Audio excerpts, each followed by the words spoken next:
what is the conversation that you have beforehand? Because I could see a man saying like, what can I do to pleasure you right now? Or how can I make your day? Or even if he starts like rubbing her foot, she's going to like tense up and be like, okay, now he's going to want to have sex. He's going to rub my foot, then rub my thigh. Like, how do we make it so that that tension is alleviated on the front end so that it is just a foot rub, right? Or it is just like this slow, I just want to understand like, what is the dance that a man can have? The thing that you're alluding to, we call it touch aversion, when a woman starts to associate all touch as an invitation to sex. And again, that's the beginning of pressure. What a man can do to alleviate that is, it's actually very, very simple. Hi, I would like to give you a foot rub. Hi, my name is Hi. George. Hi.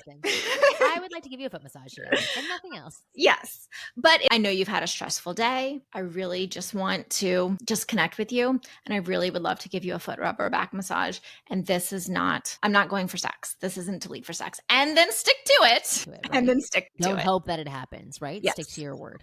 Yeah. And then don't get mad if after 3 times it doesn't lead to sex. Correct. Because, flirting, all of that stuff, that should start when the sun comes up, nurturing that connection, saying different things, cute little gifs back and forth, I love you, kisses, gentle touches, things like that.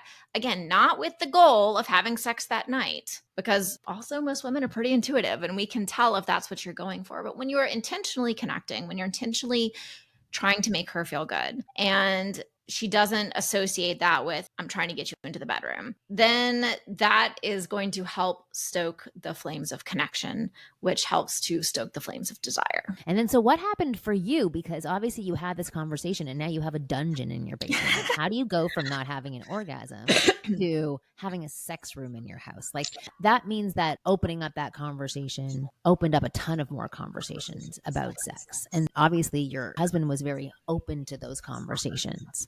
My husband, so it was our 15-year anniversary, and I don't remember the exact situation, but we had wanted to be able to go on like some big, huge trip, but financially we just weren't able to swing it at that point. And he was trying so hard to come up with something really, really special that would be amazing and different, even since we couldn't, go travel abroad, which is what we really wanted to do. And he had been listening and paying attention, very much like what you teach in your Inner Circle program. But he had been listening and paying attention to things that I was saying, things that I said turned me on, things that I was curious about. I don't know if he was keeping notes. I'm not completely sure what happened there. But we ended up going up to my family's lake house. I hope my parents never listen to this and find out what we did in their lake house. And he handed me a note. And he did what I think is possibly the hottest thing I know just about any woman would want, which is he turned off my brain. He said, Amy, for the next 72 hours, you're mine. Your brain is mine. Your body is, you are not going to have to make a single decision. I've got all of the food. I've planned everything.